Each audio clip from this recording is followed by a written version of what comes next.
The Tao of Self-Confidence, episode 346. Welcome to the Tao of Self-Confidence, where I share stories of amazing women who have discovered their inner journey to self-confidence.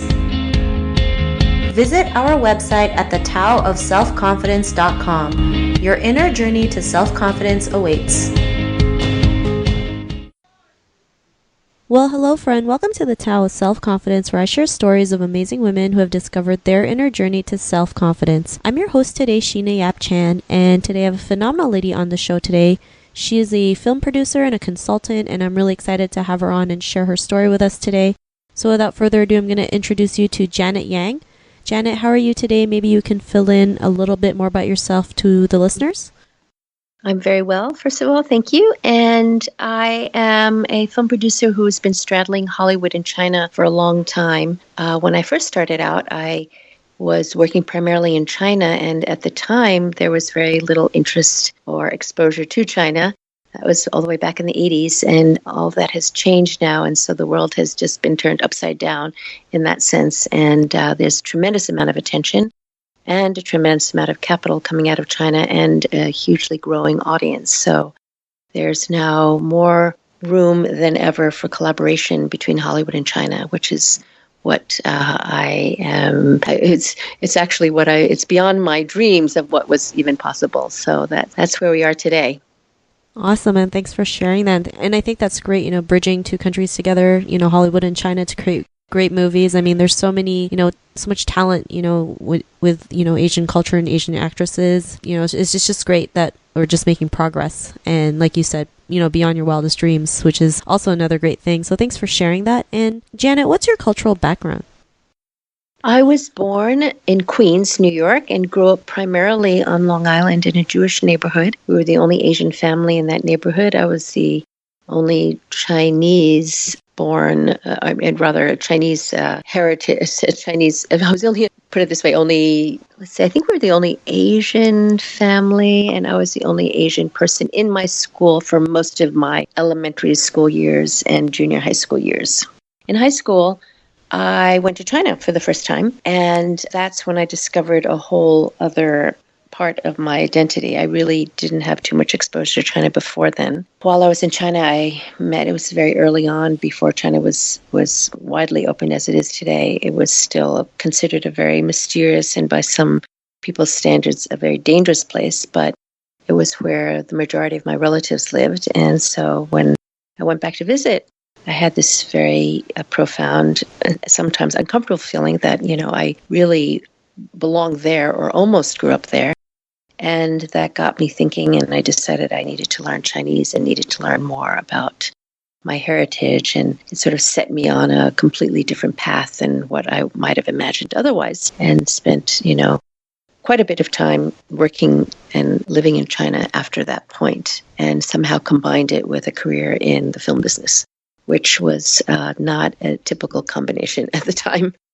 Thanks for sharing that. And I think that's great, especially, most Asian kids, when they move to the States, they want to try and assimilate with American culture. Where you did the opposite. You wanted to know more about your Chinese culture and how you can bridge them together, and created a great career out of it. So I think that's really great. And Janet, what's your favorite self-confidence quote? I have been taking yoga for many, many, many years with someone named Sarah Mata here in Santa Monica, and she has a private studio, and hanging in her studio is a sign that says, "Be you, not them." And I just think it perfectly summarizes what I would say about confidence. I think that's a great quote, especially, we live in the world where we try to be somebody else, or we try to, see the pictures on Instagram and want to be like the people out there. But really, we're meant to be on this world to be ourselves, like our authentic selves, and we don't have to be anybody. So I think this is, even though it's a short quote, it's very powerful. So thanks for sharing that. And in your own words, how would you define self-confidence? Self-confidence is something that when you experience it. It's hard to describe, because when you have it, you're not self-conscious about it. It's just something I think one learns to embody, and it's the result, I think, of a lot of soul searching and for me anyway, just working hard at getting to know myself and learning about myself and figuring out who I was and what I wanted to not just do, but who I wanted to be, and being very, very comfortable with that. And I think I think one's life is shaped by a combination of factors, from the circumstances around you, then the people that come to you, or the people that you choose, and some kind of soul's journey with a sprinkling of luck and chance in the midst of all that. And I think self-confidence is something that happens when all those things kind of converge in and flow in the same direction, and where you feel that your mind, your body, your heart, and your soul are working towards the same thing. Not even working is kind of the wrong word, but are interacting in a way that they're kind of on the same path and not in conflict with each other. Thanks for that great definition. And Janet, what was your life like before your discovery of self-confidence? Well, I don't think it's a total black and white thing. I may be feeling confident one day and less confident the next, but I think there have been different thresholds for me. When I took that first trip to China that I was describing, there was something that clicked for me that helped open up a whole other part of me and gave me more self-confidence when I discovered that I could be this bridge between Hollywood and China, whether bringing Chinese films out or bringing American films to China. That helped create a sense of self-confidence when I discovered what I really wanted to be, which is a film producer, while I was working closely with Steven Spielberg on the set of Empire of the Sun. That was, a moment. So it's like steps of a plateau. And just recently, I have a new burst of, it's more than just self-confidence. It's a kind of almost a zest for life where you feel like the universe is supporting you. And so it's an ease. It's a level of just confidence. I'm just afraid the emphasis on the word self sounds like it could easily lead to bombast or to arrogance. And I don't think that's what we're talking about. We're just talking about a level of comfort and in your own body in a way. And so I feel recently that one of the most important things that's helped boost for me that sense of ease is working with others, especially supporting women and collaborating with women and women of, in some cases, or other Asians, and building up and very active in helping build a stronger Asian American community. These are all things that build a sense of confidence, I guess, or a sense of empowerment, maybe is a good word too, because you realize that you're not alone. Thanks for sharing that. And it's great that you're able to create these opportunities where you can bridge cultures together and empower more people to do what they want instead of always trying to hide from it, right? I mean, growing up, I'm sure we've been told what to do like all the time, right? Like do good in school, get a job, get married, and never do anything else. But yet there's another path where it's like, it's just telling you this is your destiny, this is your calling, you should go and see what it is. And you were able to do that. And because of that, what's your life been like now? How much time do we have?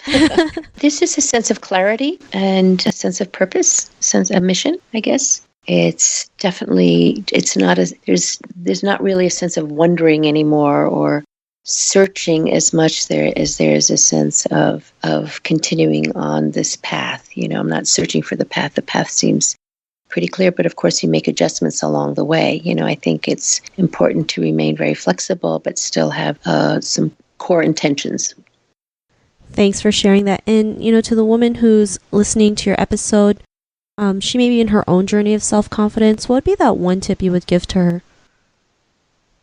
Stick with it and just keep honing your voice, that inner voice that speaks to so many of us.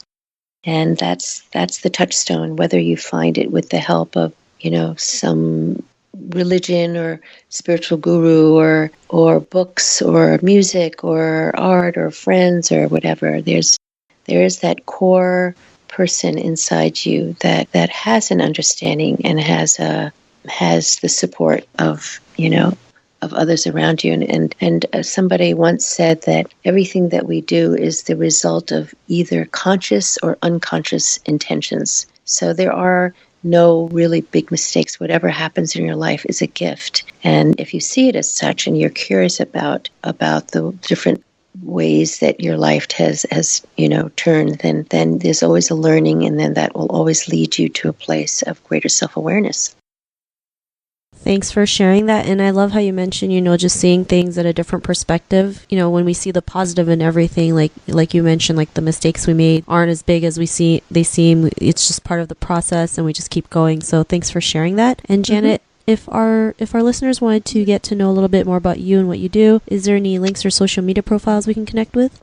Well, yeah, quite a few. So I have my own website, janetyang.com. I am on Facebook. I do have a public page, though I often forget to post. I have a private page and a public page, and I'm on LinkedIn, and I'm not a big tweeter, but I'm not that hard to find.